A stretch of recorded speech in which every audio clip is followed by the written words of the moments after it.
একটি ওয়েবসাইটের main part হচ্ছে হেডার পার্ট। এই হেডার পার্টটি যদি আপনি সঠিকভাবে ডিজাইন করতে না পারেন তাহলে সম্পূর্ণ ওয়েবসাইট ডিজাইন করার বিষয়টা একদম দুঃস্বপ্নের মতো হয়ে যায়। তাই আজকের এই ভিডিওটিতে আমি আপনাদেরকে শেখাবো HTML CSS এবং কয়েক লাইনের জাভাস্ক্রিপ্ট ব্যবহার করে কীভাবে আপনি একটি স্টিকি হেডার ডিজাইন করবেন। ক্রিয়েটকৃত ওয়েবসাইটটিতে এই হেডার সেকশনটি একটি ট্রান্সপারেন্ট ব্যাকগ্রাউন্ডে রয়েছে। যখন আপনি স্ক্রল করবেন, স্ক্রল করে নিচে নামবেন, তখনই কিন্তু এটি স্মুথ অ্যানিমেশন সহ স্টিকি হেডারে পরিণত হবে। আবার যখন আপনি উপরে চলে যাবেন সেটি ভ্যানিশ হয়ে যাবে। একটি ওয়েবসাইটের হেডার সেকশন যদি সবসময় ভিজিবল না থাকে, সেই ওয়েবসাইটটিতে ভিজিট করে ইউজার এক্সপিরিয়েন্স ফিলটা ঠিক আসে না। এই স্মল প্রজেক্টটি কিন্তু একটি গুরুত্বপূর্ণ প্রজেক্ট আপনার ওয়েবসাইট ক্রিয়েট করা শুরু করার জন্য। এরকম ইন্টারেস্টিং এবং ভ্যালুয়েবল প্রজেক্ট পেতে অবশ্যই এই চ্যানেলটিকে সাবস্ক্রাইব করে রাখবেন। বিএস কোডটিতে আমরা দেখতে পাচ্ছি এখানে একটি HTML CSS এবং একটি জাভাস্ক্রিপ্ট ফাইল রয়েছে এবং আমরা যে মেইন ব্যাকগ্রাউন্ডটি ইউজ করেছি সেই ব্যাকগ্রাউন্ড ইমেজটি রয়েছে। বডির ভিতরে একটি সেকশন নিয়ে নেব আমাদের ব্যাকগ্রাউন্ড ইমেজটি অ্যাড করার জন্য। তারপরে হেডার সেকশনটি ডিজাইন করার জন্য হেডার ট্যাগটি অ্যাড করে দিই। হেডারের ভিতরে একটি ডিপ নিয়ে নিই, যেটি ক্লাস নেম থাকবে র্যাপার। এই র্যাপার ডিপটির ভিতরে দুইটি ডিপ নিয়ে নেব, একটি আমাদের লোগোর জন্য এবং একটি আমাদের নেভিগেশন মেনুর জন্য। একটি লোগো যেহেতু অ্যাড করবো, একটি ক্লাস নেম দিয়ে দেবো লোগো। এই ডিপটির ভিতরে আমাদের লোগোর জন্য একটি হেডিং ট্যাগ নিয়ে নিই H1 এবং আমাদের লোগোটির নেম দিয়ে দিই ঠিকই। তারপরে আমরা আমাদের নেভিগেশন মেনুর জন্য ডিপ নিয়ে নেব, ডিপটির ক্লাস নেম দিয়ে দিই মেনু। তারপরে আনঅর্ডার লিস্ট নিয়ে নেব, আনঅর্ডার লিস্টের ভিতরে লিস্ট আইটেম দেব এবং অ্যাঙ্কর ট্যাগ নিয়ে নেব। এই রেফারেন্সের ভিতরে হ্যাশট্যাগ অ্যাড করে দিলাম। নেভিগেশন মেনুগুলোর নেম দিয়ে দিই নিউ ফিচার।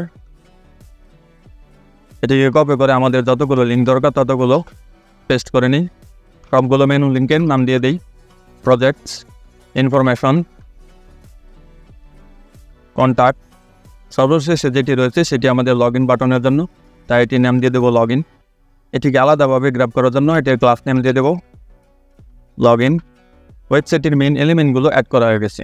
তারপরে আমি অ্যাড করবো আমাদের এই প্যারাগ্রাফটিকে, যাতে আমরা ওয়েবসাইটটিকে স্ক্রল করতে পারি। একটি ডিপ নিয়ে নিই, যেটির ক্লাস নেম থাকবে কন্টেইনার। এই কন্টেইনারের ভিতরে প্যারাগ্রাফ নিয়ে নেব। প্যারাগ্রাফটির ভিতরে 50 ওয়ার্ডের ডামি টেক্সট নিয়ে নেব। লং 50 দিলেই টেক্সটটি চলে আসবে। তারপর প্রথম প্যারাগ্রাফটির পর একটি ব্রেক নিয়ে নিই। ব্রেক নেওয়ার পরে এই প্যারাগ্রাফটিকে সম্পূর্ণ কপি করে নিচে আরও একটি আলাদা প্যারাগ্রাফ পেস্ট করে দিই, আরও একটি দিয়ে দিই এবং সবশেষে ব্রেক টেক্সটটি রিমুভ করে দিলাম। এটিকে এখন ওয়েব ব্রাউজারে রান করি। গো লাইভ। ওয়েব ব্রাউজার আমাদের সবগুলো এলিমেন্টটি কিন্তু শো করছে। এখন এটিকে আমরা স্টাইলাইজ করে এলোকে নিয়ে আসবো। CSS ফাইলটিতে চলে এখানে আমরা একটি গুগল ফন্ট ইম্পোর্ট করে রেখেছি, যেটির নাম ইন্টার ফন্ট। ইউনিভার্সাল সিলেক্টর হিসেবে মার্জিন, পেন্ডিং 0 এবং ফন্ট ফ্যামিলি ইন্টার ফন্টটি যখন আমাদের ওয়েব ব্রাউজারটি না পাবে তখন ডিফল্টভাবে ফন্ট সিলেক্ট করার জন্য সেন্স সেরিফটি গ্র্যাব করবে। এই প্রজেক্টের মেইন ট্যাগ যেটি রয়েছে সেকশন, সেই সেকশন ট্যাগটিকে সিলেক্ট করি। সেকশনটির উইডথ দিয়ে দেবো 100%, হাইট 100 বিবোর্ড হাইট। ব্যাকগ্রাউন্ড ইমেজটি অ্যাড করে দেয়। URL আমাদের ইমেজটির নাম রয়েছে busy.jpg, তো busy.jpg এবং নো রিপিট দিয়ে দেব। ব্যাকগ্রাউন্ড সাইজ দিয়ে দিই কভার, যাতে আমাদের ব্রাউজারের সম্পূর্ণ উইডথ জুড়ে এই ব্যাকগ্রাউন্ড ইমেজটি থাকে। চলুন দেখে নিই, আমাদের ব্যাকগ্রাউন্ড ইমেজটি কিন্তু অ্যাড হয়ে গেছে।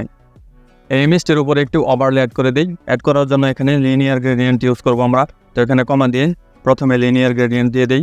RGBA ব্ল্যাক ওভারলে দেব, তো 0, 0, 0 এবং 0.4 কমা দিয়ে আরও একবার দিয়ে দিই 0, 0, 0, 0.4। এটি দিয়ে দিলে আমাদের এই ইমেজটির উপর একটি ব্ল্যাক ওভারলে তৈরি হবে। তারপর আমি সিলেক্ট করবো আমাদের এই র্যাপার ডিপটিকে, তো র্যাপার ডিপটিকে সিলেক্ট করে নিই ডট র্যাপার এবং র্যাপার ডিপটির উইডথ দিয়ে দেবো 80%, আর দিয়ে দেবো 80 পিক্সেলস। চলুন দেখে নিই আগে। যদিও আমরা এই র্যাপার সেকশনটির উইডথ দিয়েছি 80%, এখানে বামে 10% এবং ডানে 10% জায়গা থাকার কথা, এটি কিন্তু একদম লেফটেই রয়েছে। তার কারণ হচ্ছে এটিতে যদি আমরা মার্জিন অটো ইউজ করি তাহলে এই এলিমেন্টটি অটোমেটিক্যালি সেন্টার্ড হয়ে যাবে। দেখুন সেন্টার্ড হয়ে গেছে। এই বামে 10% জায়গা রয়েছে এবং ডানে 10% জায়গা মার্জিন হিসেবে ইউজ করেছে, যাতে করে আমাদের লোগোটি বাম পাশে থাকে এবং নেভিগেশন মেনুগুলো ডান পাশে চলে যায়। সেজন্য এটিতে প্রপার্টি দিয়ে দেবো display flax justify content between দিয়ে দিলে আমাদের লোগোটি বাম পাশে থাকবে এবং নেভিগেশন মেনুগুলো ডান পাশে চলে আসবে, যাতে করে এই এলিমেন্টগুলো হরিজন্টালি এবং ভার্টিক্যালি অ্যাড্রেস সেকশনটিতে সেন্টার থাকে। সেজন্য এটির অ্যালাইনমেন্ট দিয়ে দেবো সেন্টার, দিয়ে দিলে এটি কিন্তু সেন্টার্ড হয়ে যাবে। এখন আমি সিলেক্ট করবো আমাদের এই লোগোটিকে সিলেক্ট করার জন্য আমরা এখানে দিয়েছিলাম ক্লাস লোগো এবং তারপরে H1, তো class logo H1 font size দিয়ে দিই 40 পিক্সেল এবং ফন্টের কালার দিয়ে দেবো হোয়াইট। প্রত্যেকটি ফন্টের লেটার স্পেসিং দিয়ে দিই 4 পিক্সেলস। ফন্ট ওয়েট বোল্ড করে দেব, বোল্ড। চলুন দেখে নিই, লোগোটির সাইজ ইনক্রিজ সহ আমাদের লোগোটির কালার চেঞ্জ হয়ে হোয়াইট হয়ে গেছে। এখন এই সম্পূর্ণ লোগোটির টেক্সটগুলোকে ক্যাপিটালাইজ করার জন্য এখানে টেক্সট ট্রান্সফর্ম ইউজ করতে হবে, আপার কেস দিয়ে দিলে আমাদের সম্পূর্ণ লোগোটি ক্যাপিটালাইজ হয়ে যাবে। এখন আমি গ্র্যাব করবো আমাদের নেভিগেশন মেনুগুলোকে। নেভিগেশন মেনুগুলোকে অ্যাড করার জন্য এখানে ক্লাস মেনু এবং তারপরে ইউএল এবং লিস্ট অফ আইটেম তো দিয়ে দিই ক্লাস মেনু, ইউএল, এলআই। এই নেভিগেশন মেনুগুলোর আমরা বাম পাশে দেখতে পাচ্ছি ডট রয়েছে, এই ডটগুলোকে উঠিয়ে দেওয়ার জন্য এখানে লিস্ট স্টাইল প্রপার্টি ইউজ করতে হবে। লিস্ট স্টাইল দিয়ে দেবো নান দিয়ে দিলে এখানে আমাদের ডটগুলো উঠে যাবে। তারপরে আমি চাচ্ছি এই নেভিগেশন মেনুগুলো একদম এক লাইনে থাকবে পাশাপাশি, সেজন্য এখানে আমাদেরকে দিয়ে দিতে হবে ডিসপ্লে ইনলাইন ব্লক দিয়ে দিলে আমাদের নেভিগেশন মেনুগুলো এক লাইনে চলে আসবে। এখন এই নেভিগেশন মেনুগুলোর ডানে এবং বামে একটু মার্জিন নিয়ে নিই বা স্পেস নিয়ে নিই। স্পেস নেওয়ার জন্য এখানে মার্জিন টপ বটম 0 এবং ডানে বামে 15 পিক্সেলস দিয়ে দিলে এখানে নেভিগেশন মেনুগুলোর ডানে বামে 15 পিক্সেলস করে স্পেস নিয়ে নেবে। এখন এই নেভিগেশন মেনুগুলোর কালার চেঞ্জ এবং আন্ডারলাইনটি উঠিয়ে দেওয়ার জন্য আমাদেরকে গ্র্যাব করতে হবে নেভিগেশন মেনুর ভিতরে যে এল এর পরে এ ট্যাগগুলো রয়েছে সেই ট্যাগগুলোকে সিলেক্ট করতে হবে। সেগুলোকে সিলেক্ট করার জন্য ডট মেনু, ইউএল, এলআই, এ ট্যাগ। প্রথমে এগুলোর কালার চেঞ্জ করে দিই হোয়াইট। আন্ডারলাইনগুলোকে উঠিয়ে দেওয়ার জন্য টেক্সট ডেকোরেশন নান করে দিলাম। চলুন দেখি, এখানে কিন্তু আন্ডারলাইন উঠে গেছে এবং টেক্সটগুলোর কালার হোয়াইট হয়ে গেছে। এই ফন্টগুলোর সাইজ একটু ইনক্রিজ করে দিই, ফন্ট সাইজ 19 পিক্সেলস। একটু লেটার স্পেসিং দিয়ে দিই, লেটার স্পেসিং 2 পিক্সেল। লেটার স্পেসিংটা 2 পিক্সেল না দিয়ে 1 পিক্সেল দিয়ে দিই। এই লগ ইন আইটেমটিকে সিলেক্ট করে বাটনের রূপদান করবো এখানে যেটি রয়েছে ঠিক সেরকম। লগ ইন আইটেমটির ক্লাস নেম দিয়েছিলাম লগ ইন, তো এটিকে সিলেক্ট করে নিই লগ ইন। প্যাডিং দিয়ে দিই টপ বটম 10 পিক্সেলস এবং লেফট অ্যান্ড রাইট 20 পিক্সেলস। এই বাটনটির ব্যাকগ্রাউন্ড কালার দিয়ে দেবো হোয়াইট, যেহেতু ব্যাকগ্রাউন্ড কালার হোয়াইট রয়েছে টেক্সচার কালার ব্ল্যাক দিয়ে দিই।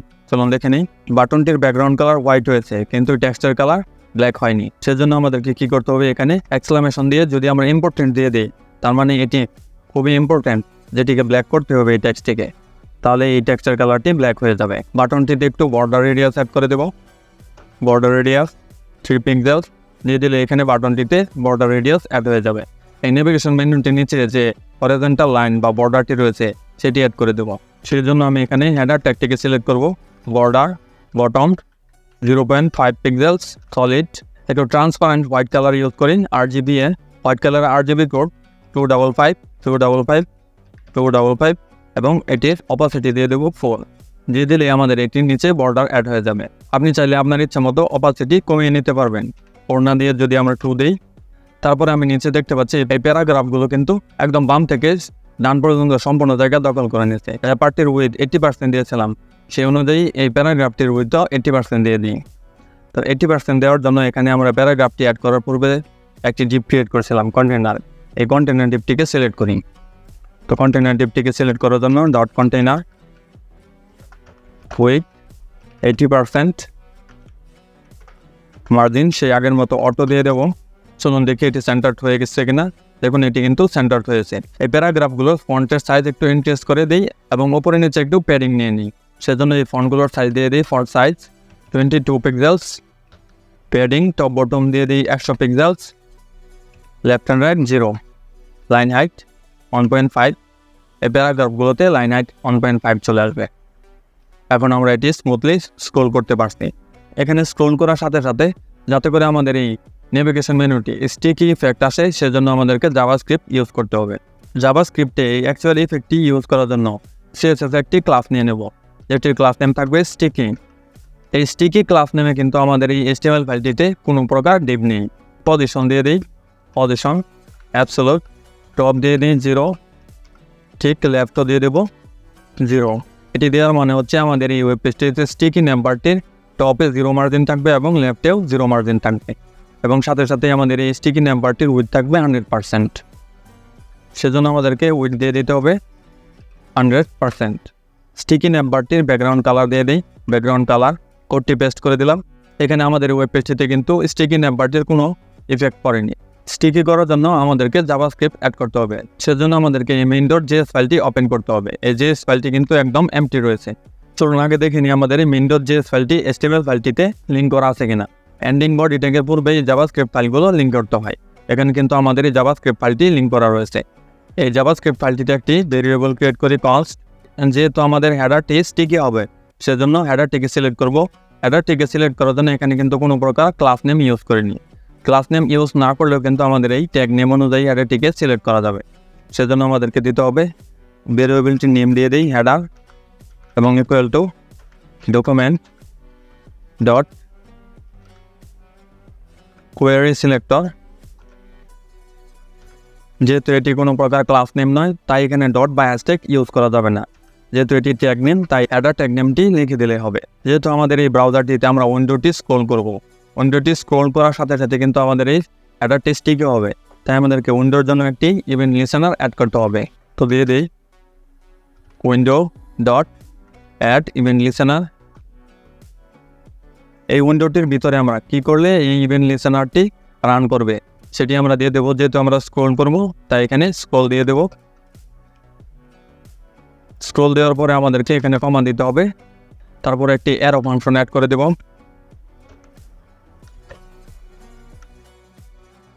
এই ফাংশনটির ভিতরে আরও একটি ভেরিয়েবল নিয়ে নিই।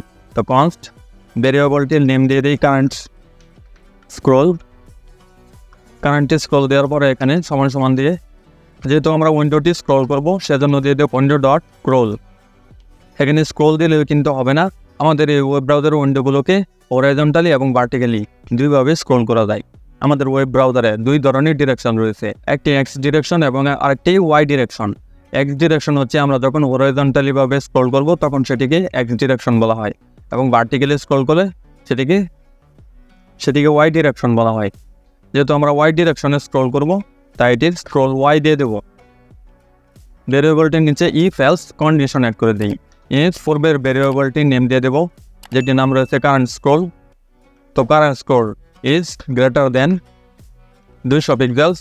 তখন আমরা এই ব্লকটির ভিতরে যে কোডগুলো অ্যাড করব, যখন আমরা এই উইন্ডোটি 200 পিক্সেলসের বেশি স্ক্রল করে নামবো তখন আমাদের এই ইফ কন্ডিশনের ভিতরে কোডগুলো রান করবে। আমাদের যে প্রথমে ভেরিয়েবলটি নিয়েছি হেডার, সেটি দিয়ে দেবো হেডার। এই হেডারটিতে যখন আমরা স্ক্রল করব টিকি ক্লাস নেমটি দিয়ে যে প্রপার্টি এবং ভ্যালুগুলো অ্যাড করেছি সেগুলো রান করবে। সেজন্য আমরা এখানে দিয়ে দেবো header dot class list dot add, যেহেতু আমরা এই ক্লাসটির নেম দিয়ে দিয়েছিলাম স্টিকি তাই এখানে দিয়ে দেবো টিকি। অর্থাৎ আমরা যখন 200 পিক্সেল স্ক্রল করব তখন এই হেডারটির ভিতরে এই টিকি ক্লাস নেমটি অ্যাড হয়ে যাবে। যদি আমরা কোনো প্রকার স্ক্রল না করি তখন কি হবে, সেজন্য আমরা এখানে এলস কন্ডিশন দেব। এই এলস কন্ডিশনটির ভিতরে আমরা এটিকে কপি করে আগে পেস্ট করি। যখন আমরা স্ক্রলই করব না তখন আমাদের কিন্তু এই হেডারটির ভিতরে স্টিকি ক্লাস নেমটির প্রয়োজন নেই, সেজন্য আমরা এখানে দিয়ে দেবো অ্যাডের পরিবর্তে রিমুভ। চলুন দেখি আমাদের এই টিকি হেডারটি কাজ করে কিনা। সেজন্য আমরা স্ক্রল করে নিচে নামি, দেখুন এটি কিন্তু কোনো প্রকার কাজ করছে না। এটিকে স্ক্রল করলে কিন্তু আমাদের এই স্টিকি হেডারটি শো করছে না। সেজন্য আমরা ওয়েব ব্রাউজারটিতে ইন্সপেক্টে চলে যাব। ইন্সপেক্টে গিয়ে দেখি আসলে আমাদের এই ফাংশনটি রান করছে কিনা। সেজন্য এই সেকশনটির ভিতরে রয়েছে হেডার, এই হেডারটিতে লক্ষ্য করবেন এখানে যদি ক্লাস নেম স্টিকি আসে তাহলে বুঝবো আমাদের এই ফাংশনটি রান করছে। এখানে লক্ষ্য করবেন, স্ক্রল করি, দেখুন এখানে কিন্তু স্টিকি চলে আসছে ক্লাস নেম। তাহলে আমাদের এই স্টিকি হেডারটি কাজ করছে না কেন? সেজন্য আমরা আমাদের ফাইলগুলোকে একটু ভিউ করে দেখি। এখানে আমরা অ্যাবসলিউট না দিয়ে ফিক্স দিয়ে দিই, ফিক্স দিলেই মেবি কাজ করবে। চলুন দেখে নিই আমরা স্ক্রল করে। স্ক্রল করে নিচে নামলেই আমাদের স্টিকি হেডারটি ভিজিবল হচ্ছে। এই ভিজিবল হওয়ার স্টাইলটা একটু চেঞ্জ করে অ্যানিমেশন অ্যাড করে দিই। তো অ্যানিমেশন অ্যাড করার জন্য কি ফ্রেম অ্যাড করে দিই। তো @ কি ফ্রেম আইডেন্টিফায়ার নেম দিয়ে দিই অ্যানিমেট। অ্যানিমেশন শুরু হবে আমাদের কোথা থেকে সেটিকে সিলেক্ট করে দিই ফ্রম টপ, উপর দিকে -100 পিক্সেল। একটু অপাসিটি দিয়ে দিই, অপাসিটি 0 থাকবে। তারপরে 2 দিয়ে দিলাম। যখন আমাদের অ্যানিমেশনটি শেষ হবে তখন টপ থাকবে 0 এবং অপাসিটি 1 থাকবে। এই আইডেন্টিফায়ার নেমটি অ্যানিমেট যেটি রয়েছে এটিকে আমরা আমাদের স্টিকি হেডারটির ভিতরে অ্যাড করব। তো অ্যানিমেট, অ্যানিমেশনটির ডিউরেশন দিয়ে দেবো 0.3s। ইয়েস, এনাও। চলুন দেখি অ্যানিমেশনটি কাজ করে কিনা। তো স্ক্রল করে নিচে নামি, অ্যানিমেশনটি কিন্তু কাজ করছে। এটি একদম অপাসিটি 0 থেকে 1-এ চলে আসছে। টপ দিয়েছিলাম -100 পিক্সেলস। এখানে কিন্তু পিক্সেলস অ্যাড করা হয়নি, তো পিক্সেলস অ্যাড করে দিলাম। এখন দেখে নিই, দেখুন অ্যানিমেশনটি একদম স্মুথলি একদম ওপর থেকে শুরু হচ্ছে অপাসিটি 0 হয়ে। এখানে কিন্তু আমাদের স্টিকি হেডারটি এন্ড হয়ে গেছে। তারপরে কিন্তু একটা জিনিস বাদ পড়ে গেছে, সেটি হচ্ছে আমাদের এই পিছনের ব্যাকগ্রাউন্ডটি স্ক্রল করার সাথে সাথে কিন্তু একদম উপরে চলে যাচ্ছে। আমরা যে প্রথমে দেখেছিলাম এটিতে কিন্তু ব্যাকগ্রাউন্ডটি উপরে যাচ্ছে না, ব্যাকগ্রাউন্ডটি তার জায়গায় একদম স্থির রয়েছে। তো সেটি করার জন্য এই ব্যাকগ্রাউন্ডটিতে কী করতে হবে, যে ব্যাকগ্রাউন্ড ইমেজটি যেখানে অ্যাড করেছি সেখানে আমরা দেব ব্যাকগ্রাউন্ড অ্যাটাচমেন্ট, একদম ফিক্সড করে দেব। ফিক্সড করে দিলেই আমাদের এই ব্যাকগ্রাউন্ড ইমেজটি কিন্তু একদম ফিক্সড হয়ে থাকবে, এটি নড়াচড়া করবে না। দেখুন এটি কিন্তু অসম্ভবে কাজ করছে।